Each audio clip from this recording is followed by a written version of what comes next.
സുവിശേഷത്തിൻ തെളിച്ചം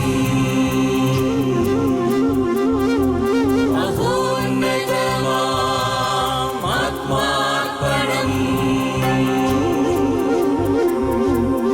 വചനം സത്യം ജീവദായകം വചനം സത്യം ജീവദായകം വചനം സത്യം ജീവദായകം.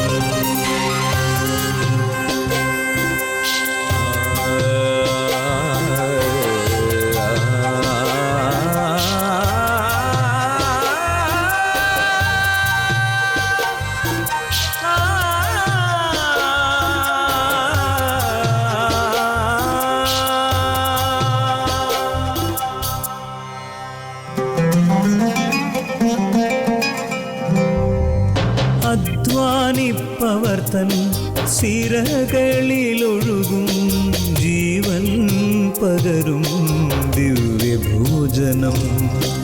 അധ്വാനിപ്പവർത്തൻ സിരകളിലൊഴുകും ജീവൻ പകരും ദിവ്യഭോജനം.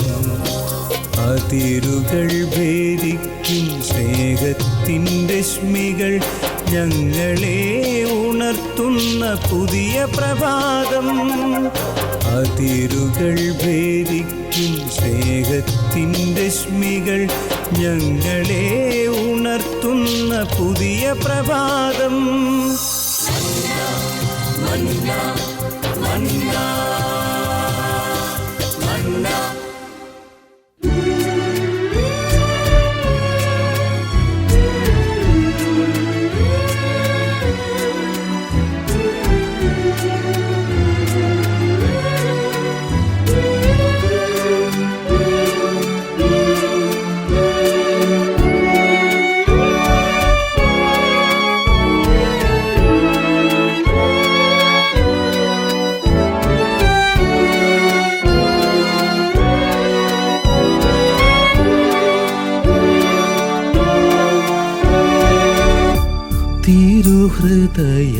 തിരുഹൃദയനാഥനേ, ആധരങ്ങളാലെ ഞാൻ അവിടുത്തെ നാമമെന്നും ഏറ്റുപാടുമേ.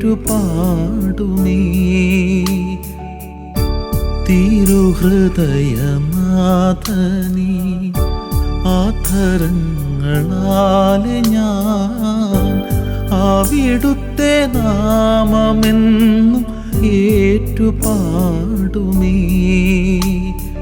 തിരുഹൃദയമേ, തീരാത്ത സ്നേഹമേ, ആകാശം പോലല്ലോ നിന്റെ വിശ്വസ്തത. തിരുഹൃദയമേ, തീരാത്ത സ്നേഹമേ, ആകാശം പോലല്ലോ നിന്റെ വിശ്വസ്തത. തിരുഹൃദയനാഥനേ, ആധരങ്ങളാലെ ഞാൻ അവിടുത്തെ നാമമെന്നും ഏറ്റുപാടുമേ.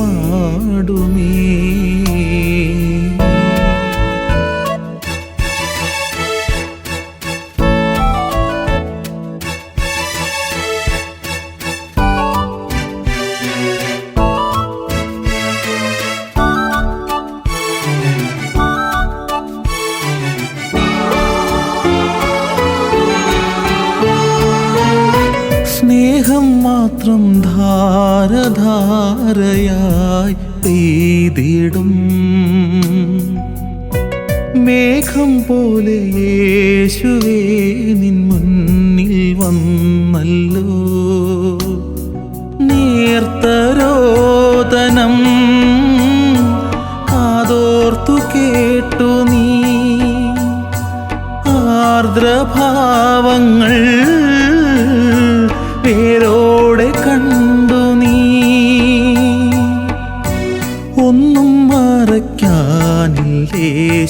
നിൻ ദിവ്യസന്നിധേ. നീ എൻ ജീവസംഗീതമാ, തിരുഹൃദയനാഥനീ. ആധരങ്ങളാലെ ഞാൻ അവിടുത്തെ നാമമെന്നും ഏറ്റുപാടുമേ.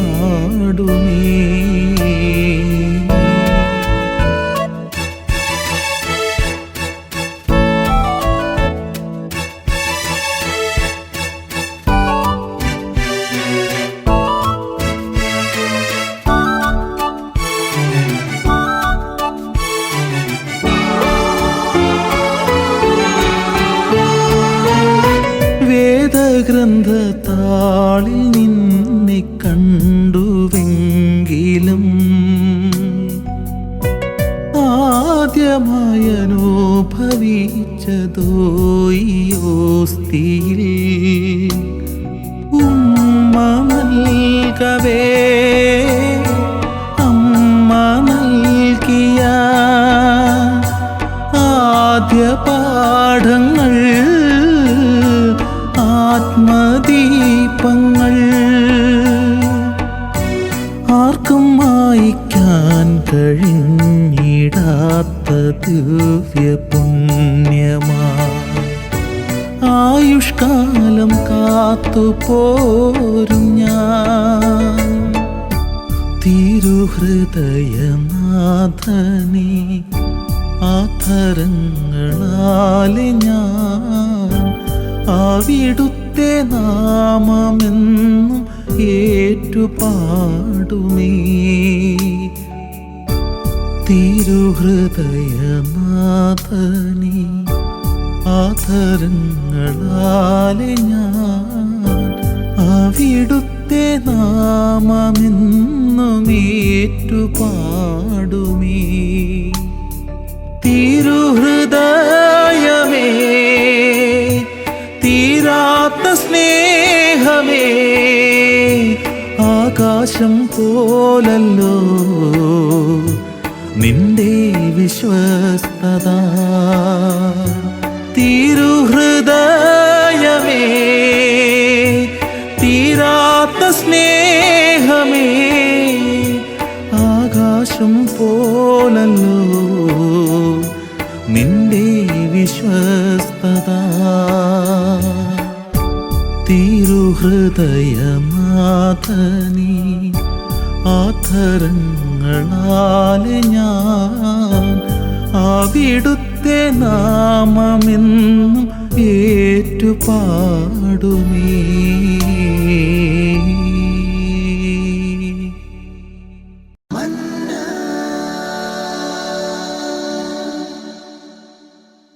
പിതാവിൻ്റെയും പുത്രൻ്റെയും പരിശുദ്ധാത്മാവിൻ്റെയും നാമത്തിൽ ആമേൻ. എല്ലാവർക്കും ഈശോമിശിഹായ്ക്ക് സ്തുതിയായിരിക്കട്ടെ. ഇന്ന് കർത്താവ് നമുക്ക് തരുന്ന സന്ദേശം ജെറമിയ പ്രവാചകൻ്റെ പുസ്തകത്തിൽ 8-ാമത്തെ അധ്യായം 21-ാമത്തെ തിരുവചനം. അതിൽ വചനം ഇങ്ങനെയാണ് പറയുന്നത്: എൻ്റെ ജനത്തിൻ്റെ മുറിവ് എൻ്റെ ഹൃദയത്തെയും വ്രണിതമാക്കുന്നു. ഗിലെയാദിൽ ഔഷധമില്ലേ? രോഗശാന്തി തരാൻ അവിടെ ബിഷഗ്വരനില്ലേ? എൻ്റെ ജനത്തിൻ്റെ മുറിവ് എൻ്റെ ഹൃദയത്തെയും വ്രണിതമാക്കുന്നു. ആര് മുറിവേറ്റ് വേദനിച്ചിരിപ്പുണ്ടോ, നിന്നെ സ്നേഹിക്കുന്നൊരു ദൈവവും അതുപോലെ മുറിവേൽക്കുന്നുണ്ട്. പ്രിയപ്പെട്ടവരെ, എൻ്റെ ജനത്തിൻ്റെ മുറിവ് എൻ്റെ ഹൃദയത്തെയും വ്രണപ്പെടുത്തുക. ഒരുപക്ഷെ ഒരു അടച്ചിട്ട മുറിയിലിരുന്ന് നീ വേദനിക്കുന്നൊരു വ്യക്തിയാണോ? നീ സഹിക്കുന്നൊരു വ്യക്തിയാണോ? ദൈവശുശ്രൂഷ ചെയ്യാൻ ഇറങ്ങിയിട്ട് കുറേ നിന്ദനങ്ങളും കുത്തുവാക്കുകളും ആവശ്യമില്ലാത്ത അപവാദങ്ങളും ഒക്കെ കേട്ട് മനസ്സ് തളർന്നിരിക്കുന്നൊരു വ്യക്തിയാണോ നീ? നിൻ്റെ കൂടെ നിൻ്റെ മനസ്സിൻ്റെ മുറിവ് കണ്ടിട്ട് എൻ്റെ ജനത്തിൻ്റെ മുറിവ് എൻ്റെ ഹൃദയത്തെയും വ്രണിതമാക്കുന്നെന്ന് പറഞ്ഞ ആ ദൈവം ഇതാ നിന്നോടുകൂടെ വേദനിക്കുന്നൊരു കർത്താവ് നിൻ്റെ കൂടെയുണ്ട്. പ്രിയപ്പെട്ട ദൈവമക്കളെ, കരയുന്നവരോടുകൂടെ കരയുന്നൊരു ദൈവമാണ് യേശു ക്രിസ്തു. വേദനിക്കുന്നവരോടുകൂടെ വേദനിക്കുന്നൊരു ദൈവമാണ് യേശു. മുറിവേറ്റ് അസ്വസ്ഥരായി കഴിയുന്ന ജനത്തിൻ്റെ ആ മുറിവ് നിൻ്റെ ദൈവത്തിൻ്റെ ഹൃദയത്തെയും വ്രണപ്പെടുത്തുന്നുണ്ട്. അതുകൊണ്ട് എന്നെ കേൾക്കുന്ന സഹോദര സഹോദരി, നീ ദൈവത്തിന് വേണ്ടി എന്തെങ്കിലുമൊക്കെ ചെയ്തു, എന്നാൽ നിനക്കൊരു വേദന കിട്ടി, ഒരു അപവാദം കിട്ടി, നിൻ്റെ മനസ്സ് തളരാൻ അനുവദിക്കരുത്. നിൻ്റെ മനസ്സ് തളരരുത്. നിൻ്റെ കൂടെ നിന്നോടൊത്ത് വസിക്കുന്നൊരു ദൈവം, നിൻ്റെ കൂടെ സഹവസിക്കുന്നൊരു കർത്താവ്, നിൻ്റെ മുറിവ് ആ കർത്താവിൻ്റെ ഹൃദയത്തെ വ്രണപ്പെടുത്തുന്നുണ്ട് എന്നാണ് ദൈവത്തിൻ്റെ തിരുവചനം എന്ന് പറയുന്ന പ്രിയപ്പെട്ടവർ. അതുകൊണ്ട് ഒരിക്കലും തളരരുത്. യെശയ്യാ പ്രവാചകൻ്റെ പുസ്തകത്തിൽ 50-ാമത്തെ അധ്യായം 11-ാമത്തെ തിരുവചനം, അതിൽ കർത്താവ് ഇങ്ങനെയാണ് പറയുന്നത്: തീ കൊളുത്തുകയും തീക്കൊള്ളികൾ മിന്നിക്കുകയും ചെയ്യുന്നവരെ, നിങ്ങൾ കൊളുത്തിയ തീയുടെയും നിങ്ങൾ മിന്നിച്ച തീക്കൊള്ളിയുടെയും പ്രകാശത്തിൽ നിങ്ങൾ നടന്നുകൊള്ളുക. നിങ്ങൾ പീഡനമേറ്റ് തളർന്നു കിടക്കും. ഇതാണ് ഞാൻ നിങ്ങൾക്ക് തരുന്ന പ്രതിഫലം. എന്നെ കേൾക്കുന്ന സഹോദര സഹോദരി, നീ ഏതെങ്കിലും വിധത്തിലൊരു ശുശ്രൂഷ ചെയ്യുന്ന വ്യക്തിയാണോ? ഒരുപക്ഷെ ആരും അറിയാതെ ഒരു മുറിയിലിരുന്ന് നീ ദൈവത്തിന് വേണ്ടി വേല ചെയ്യുന്നൊരു വ്യക്തിയാണോ?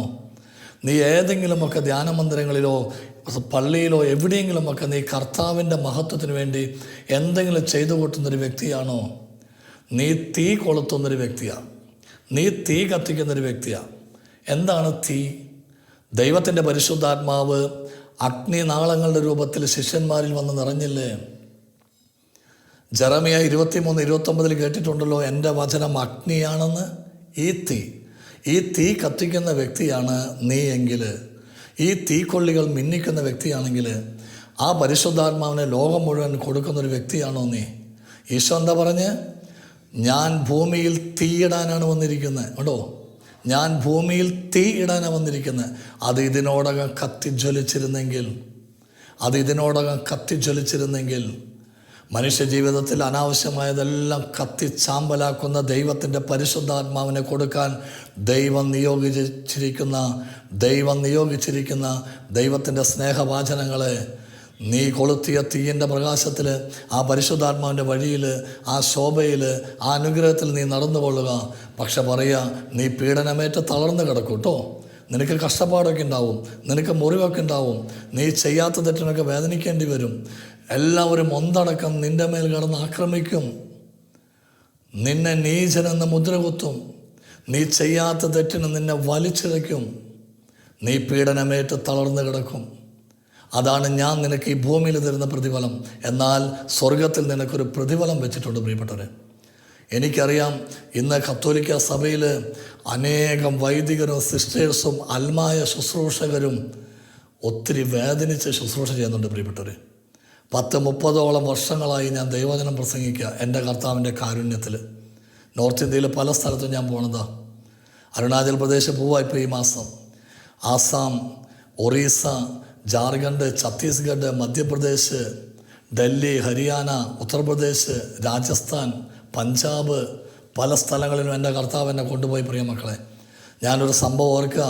അരുണാചൽ പ്രദേശിൽ ധ്യാനിപ്പിക്കാൻ ചെന്നപ്പോൾ മിയാവൂർ രൂപത, അന്ന് അഭിവന്ദനായ ജോർജ് ബിഷപ്പാണ് അവിടുത്തെ മെത്രാനായിട്ട് ബിഷപ്പായിട്ട് ശുശ്രൂഷ ചെയ്യുന്നത്. അദ്ദേഹത്തിൻ്റെ കെയർ ഓഫിൽ, അദ്ദേഹത്തിൻ്റെ പരിചയത്തിലാണ് ഞങ്ങളന്ന് മിയാവൂർ രൂപതയിൽ ധ്യാനിപ്പിക്കാൻ പോയത്. പ്രിയപ്പെട്ടവരെ, ആ രൂപതയിൽ മലയുടെ മേലൊരു പള്ളിയുണ്ട്. പള്ളിയാണെന്ന് പറയാൻ പറ്റില്ല പ്രിയ മക്കളെ. ചുമ്മാ ഈ കാട്ടിൽ നിന്ന് മരത്തിൻ്റെ ഇലകളും നമ്മുടെ നാട്ടിൽ ഉള്ള ചില ഇലകൾ പോലത്തെ ചില ഇലകളും അതും ഇതൊക്കെ വെച്ചിട്ട് ഇങ്ങനെ നെയ്ത് തീർത്തിട്ടുള്ള ഒരു കൂടാരം. പള്ളി എന്ന് പറയാൻ പറ്റില്ല. നിലത്തൊക്കെ മണ്ണ് തന്നെയാണ് പ്രിയപ്പെട്ടവർ. മരങ്ങൾ കൊണ്ടുവന്നിട്ട് ബെഞ്ച് പോലെ ഉണ്ടാക്കിയിട്ടുണ്ട്. അവിടെ ആ ഇലകളാൽ മറച്ച ആ കൂടാരത്തിൽ ദിവ്യബലി നടക്കുക. അവിടെയാണ് ധ്യാനിപ്പിച്ചിരുന്നത് 4 ദിവസം. മിയാവൂർ രൂപതയിൽ ധ്യാനം നടക്കുക പ്രിയപ്പെട്ടവരെ. ബഹുമാന്യനായ ഒരു വൈദികൻ, ആന്ധ്രാപ്രദേശിൽ നിന്നുള്ളൊരു വൈദികൻ ബലി അർപ്പിച്ചുകൊണ്ടിരിക്കുക. ആ സമയത്ത് പെട്ടെന്നും ഒരു വലിയ മഴ വരികയുണ്ടായി. ഞാൻ നോക്കുമ്പോൾ ആളുകൾ ചിലർ അങ്ങോട്ടും ഇങ്ങോട്ടൊക്കെ ഓടുന്നുണ്ട്. ഞാൻ വിചാരിച്ചു അവരൊക്കെ വീട്ടിൽ പോയിരിക്കാനാണോ. കുറച്ച് കഴിഞ്ഞപ്പോൾ കലങ്ങളും കുടങ്ങളും പാത്രങ്ങളൊക്കെ അവരവരുടെ വീടുകളിൽ നിന്നൊക്കെ എടുത്തു കൊണ്ടുവന്നു.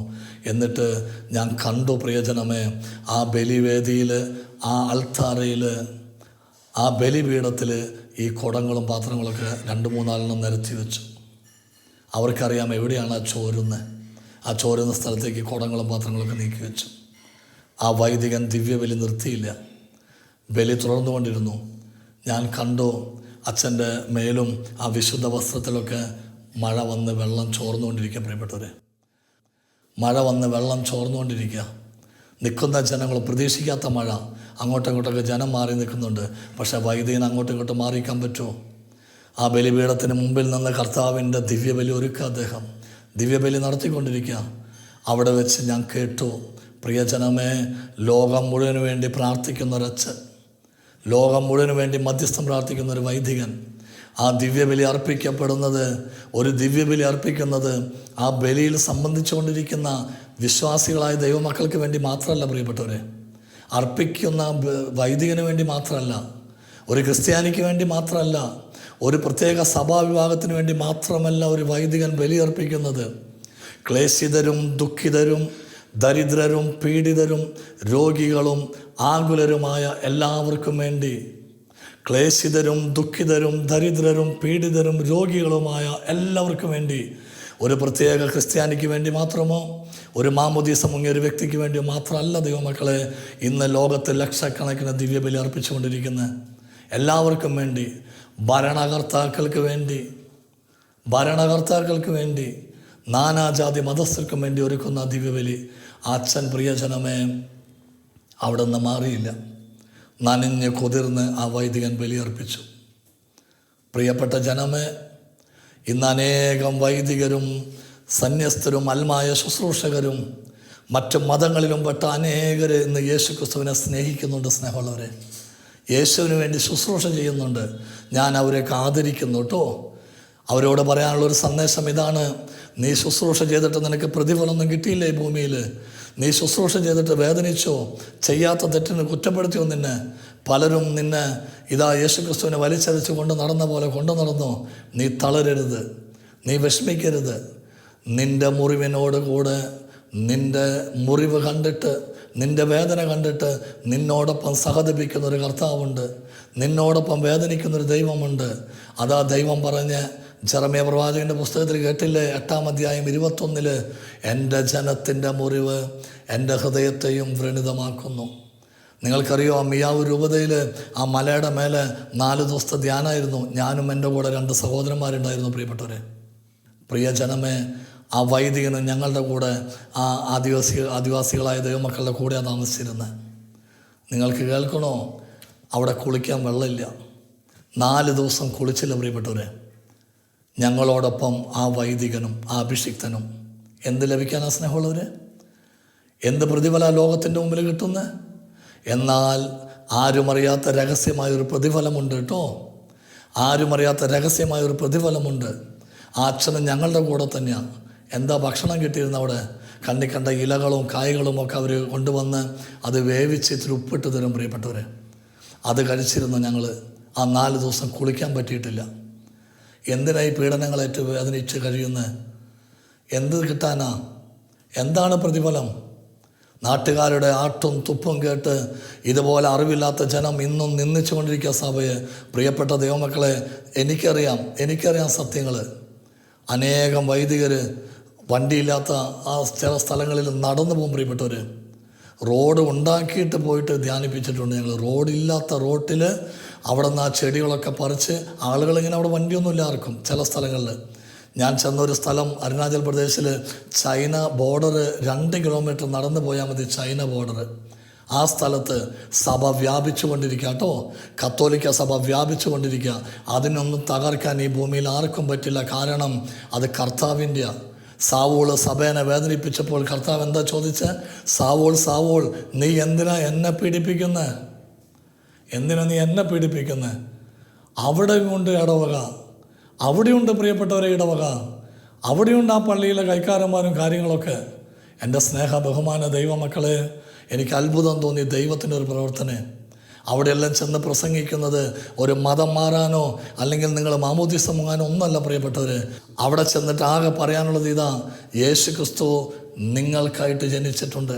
ദാവീദിൻ്റെ പട്ടണത്തിൽ നിങ്ങൾക്ക് വേണ്ടി ഒരു രക്ഷകൻ പിറന്നിട്ടുണ്ട്.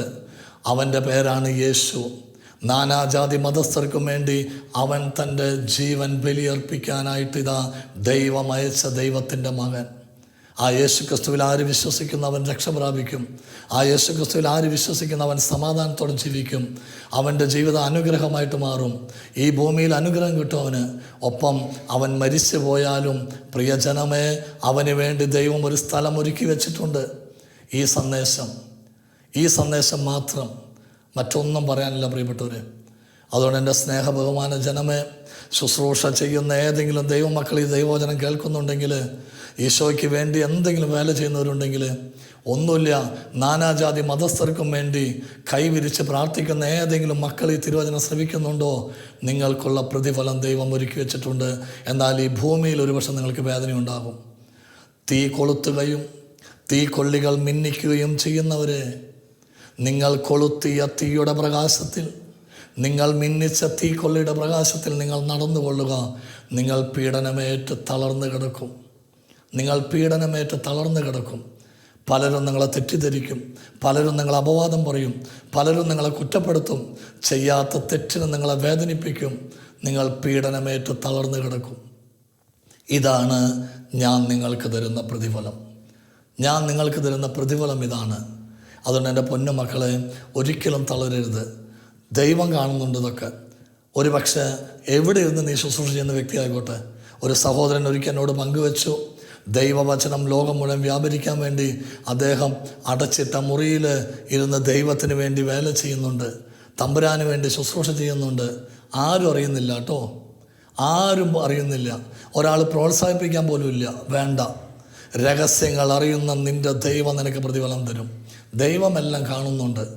സങ്കീർത്തന പുസ്തകത്തിൽ 94-ാം സങ്കീർത്തനം 9-ാമത്തെ തിരുവചനം ദൈവം ഇങ്ങനെയാണ് പറയുന്നത്: കണ്ണ് നൽകിയ ഞാൻ കാണുന്നില്ലെന്നോ, ചെവി നൽകിയ ഞാൻ കേൾക്കുന്നില്ലെന്നോ. കണ്ണ് നൽകിയ ഞാൻ കാണുന്നില്ലേ, ചെവി നൽകിയ ഞാൻ കേൾക്കുന്നില്ലേ. പ്രിയപ്പെട്ടവരെ, നിൻ്റെ തലമുറകളായിട്ട് അനുഗ്രഹം പ്രാപിക്കുന്ന ഒരു വലിയ ജോലിയാണ് ദൈവ ശുശ്രൂഷ എന്ന് പറയുന്നത്.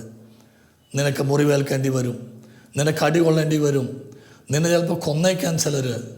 അമ്പെയ്ത് കൊന്നിട്ടില്ലേ, തലകീഴായി കുരിശിൽ തറച്ച് കൊന്നിട്ടില്ലേ, തീയിലിട്ട് തിളയ്ക്കുന്ന എണ്ണയിലിട്ട് കൊന്നിട്ടില്ലേ, വെട്ടിക്കൊന്നിട്ടില്ലേ, കത്തിച്ച് കളഞ്ഞിട്ടില്ലേ. വിശുദ്ധരുടെ ജീവചരിത്രം എടുത്ത് നോക്ക്. വേദനിക്കാത്ത ഏത് വിശുദ്ധനുണ്ട്? സ്വർഗത്തിൽ ദൈവത്തോടുകൂടെ ഇന്ന് വ്യാപരിക്കുന്ന, ഇന്ന് തമ്പുരാനോടുകൂടെ മുഖാമുഖം കണ്ട് ദൈവത്തിൻ്റെ ഒപ്പം ജീവിക്കുന്ന ഏത് വിശുദ്ധനുണ്ട് ഈ ഭൂമിയിൽ വേദനിക്കാത്തതായിട്ട്? ഓർത്തു നോക്ക് പ്രിയപ്പെട്ടവരെ, തളരരുത് കേട്ടോ. പ്രതിഫലം ദൈവം തരും. വിശുദ്ധ മത്തായിയുടെ സുവിശേഷത്തിൽ 20-ാമത്തെ അധ്യായം 3-ാമത്തെ തിരുവചനം കർത്താവ് എന്താ പറഞ്ഞതെന്നറിയോ? 3-ാം മണിക്കൂറിൽ അവൻ പുറത്തേക്ക് ഇറങ്ങിയപ്പോൾ ചിലർ ചന്തസ്ഥലത്ത് അലസരായി നിൽക്കുന്ന കണ്ടു. ഒരു ജോലിയില്ല, ഒരു ദൈവവേലയും ചെയ്യാതെ എനിക്ക് കിട്ടിയ ആ താലന്ത് ഞാൻ മണ്ണിൽ ഒളിച്ചു വെച്ച് ജീവിക്കുന്നൊരവസ്ഥയിൽ അവൻ അവരോട് പറഞ്ഞു, യജമാനൻ അവരോട് പറഞ്ഞു, ചന്തസ്ഥലത്ത് അലസരായി നിൽക്കുന്നവരോട് എന്താ പറഞ്ഞ്? നിങ്ങളും എൻ്റെ മുന്തിരിത്തോട്ടത്തിലേക്ക് വരുവിൻ, ഞാൻ നിങ്ങൾക്ക് ന്യായമായ വേതനം തരാം. നിങ്ങളും എൻ്റെ മുന്തിരിത്തോട്ടത്തിലേക്ക് വരുവിൻ, ഞാൻ നിങ്ങൾക്ക് ന്യായമായ വേതനം തരാം. ന്യായമായ വേതനം. നിങ്ങൾക്കറിയാമോ പ്രിയപ്പെട്ടവരെ, ഞങ്ങൾ കുറേ കഷ്ടപ്പെട്ട് ജീവിച്ചവരാ. എൻ്റെ അപ്പച്ചൻ നല്ലൊരു മദ്യപാനിയായിരുന്നു, ബലഹീനായിരുന്നു. ഉള്ളതെല്ലാം വിറ്റുകുടിച്ചു, വാടക വീട്ടിൽ അഭയം തേടി. എൻ്റെ അമ്മ ആ പട്ടിണിക്കാലത്തും 7 മക്കൾ പ്രിയപ്പെട്ടവരെ. ഞാൻ 6-ാമത്തെ മോനാ. അപ്പച്ചൻ ഒരുപക്ഷെ മദ്യപിച്ച് വന്ന് ഭക്ഷണത്തിൽ ചിലപ്പോൾ മണ്ണെണ്ണയ്ക്ക് എടുത്തൊഴിക്കും, ചിലപ്പോൾ മണ്ണ് വാരിയിടും, ചിലപ്പോൾ ഉപ്പിൻ്റെ പാത്രം മുഴുവൻ എടുത്ത് കറിയിലും ചോറിലൊക്കെ തട്ടും. പ്രിയജനമേ, രാത്രി ചിലപ്പോൾ ഉറങ്ങാൻ സമ്മതിക്കില്ല കേട്ടോ. എൻ്റെ അമ്മ തളർന്നില്ല സ്നേഹമുള്ളവർ. 7 മക്കളെയും വേണമെങ്കിൽ കിണറ്റിലേക്കിട്ട് അമ്മയ്ക്ക് ചാടാമായിരുന്നു. 7 മക്കളെയും അമ്മയ്ക്ക് വേണമെങ്കിൽ കിണറ്റിലെറിഞ്ഞ് ആത്മഹത്യ ചെയ്യാമായിരുന്നു. ഞാനൊരു നാട്ടിലൊരിക്കൽ കണ്ടു, ഒരു സ്ത്രീ തൻ്റെ 2 കുഞ്ഞുങ്ങളെയും കിണറ്റിലെറിഞ്ഞ് അവളും ആത്മഹത്യ ചെയ്തു, ഭർത്താവിൻ്റെ പീഡനം സഹിക്കാതെ. ആ ഡെഡ് ബോഡി ഞാൻ പോയി കണ്ടു പ്രിയമക്കളെ. ഒരു വലിയ മഞ്ചക്കരികിൽ 2 ചെറിയ മഞ്ചകൾ, 2 കുഞ്ഞുങ്ങളുടെ. തളരരുത്. എൻ്റെ അമ്മ കിണറ്റിൽ ചാടിയില്ല, എൻ്റെ അമ്മ ആത്മഹത്യക്ക് വേണ്ടി ശ്രമിച്ചില്ല.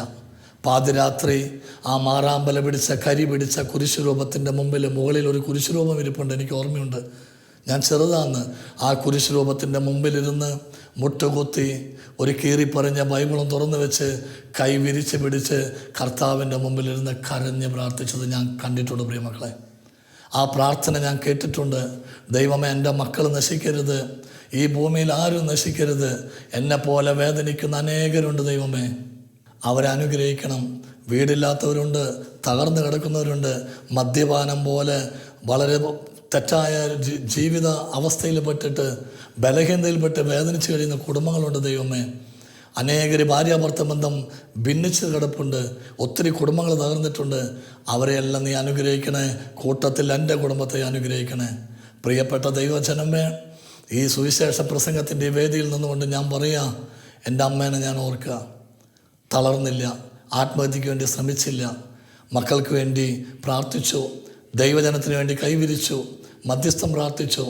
ഞാൻ നിങ്ങളോട് പറയട്ടെ, ഈ ലോകത്ത് ഇപ്പോൾ ഒന്നും ചെയ്യാൻ കഴിയാത്തൊരു വ്യക്തിയാണോ നീ? സാരില്ല, നിൻ്റെ അടച്ചിട്ട മുറിയിലിരുന്ന് ദൈവജനത്തിന് വേണ്ടി നീ കൈവിരിക്കുമ്പോൾ നിൻ്റെ മക്കൾ അനുഗ്രഹിക്കപ്പെടും, നിൻ്റെ മക്കൾ അനുഗ്രഹിക്കപ്പെടും. ഞാനും എൻ്റെ ഒരു സഹോദരി ജെസ്സി, അവളും ദൈവവചനം പ്രസംഗിക്കുക. ദൈവമക്കളെ, ഓടി നടന്ന് അനേക സ്ഥലങ്ങളിൽ പോയിക്കൊണ്ടിരിക്കുക. അമ്മ ദൈവത്തിന് വേണ്ടി ശുശ്രൂഷ ചെയ്തപ്പോൾ, അമ്മ ദൈവജനത്തിന് വേണ്ടി കൈവിരിച്ചപ്പോൾ കൂട്ടത്തിൽ എൻ്റെ മക്കളെ അനുഗ്രഹിക്കണേ. കർത്താവ് അനുഗ്രഹിച്ചിരിക്കുക.